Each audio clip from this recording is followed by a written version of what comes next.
Wait ಇಲ್ಲೊಂದು magic ನೋಡ್ಕೊಂಡು ಬನ್ನಿ. Sprinkle the pepper evenly on the surface, then dip the soapy finger in the center and the pepper scatters instantly to the edges of the bowl. Is this a magic?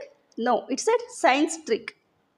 ಯಾಕೆ pepper powder ದೂರ move ಆಯಿತು ಅಂದರೆ, ವಾಟರಲ್ಲಿ surface tension ಇರುತ್ತೆ, ಅಂದರೆ ಮೇಲ್ಮೈ ಒತ್ತಡ. Water molecules ಒಂದಕ್ಕೊಂದು strong ಆಗಿ ಹಿಡಿದಿಟ್ಕೊಂಡಿರುತ್ತೆ. ಅಂದರೆ ಈ ನೀರಿನಲ್ಲಿರುವಂತಹ ಅಣುಗಳು ಒಂದಕ್ಕೊಂದು ಸ್ಟ್ರಾಂಗ್ ಆಗಿ ಹಿಡಿದಿಟ್ಕೊಂಡು ಹೋಲ್ಡ್ ಮಾಡಿಕೊಂಡು ಒಂದು ಬಾಂಡ್ ಕ್ರಿಯೇಟ್ ಆಗಿರುತ್ತೆ.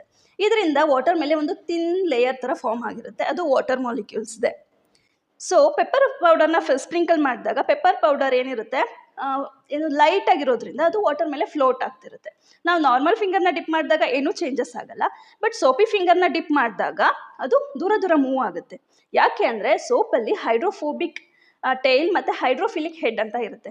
ಸೊ ಈ ಹೈಡ್ರೋಫೋಬಿಕ್ ಟೈಲ್ ಏನು ಮಾಡುತ್ತಂದರೆ, ಇದು ವಾಟರಲ್ಲಿರೋ ಸ್ಟ್ರಾಂಗ್ ಬಾಂಡ್ನ ಬ್ರೇಕ್ ಮಾಡುತ್ತೆ, ಅಂದರೆ ವಾಟರ್ ಮಾಲಿಕ್ಯೂಲ್ಸ್ನ ರಿಲೀಸ್ ಮಾಡುತ್ತೆ.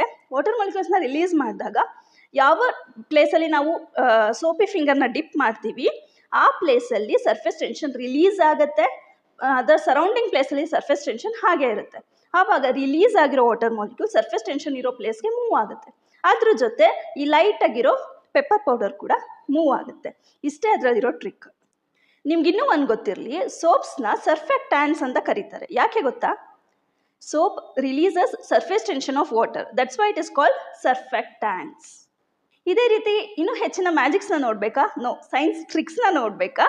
ಹಾಗಿದ್ರೆ ನನ್ನ ಚಾನಲ್ನ ಸಬ್ಸ್ಕ್ರೈಬ್ ಮಾಡಿ.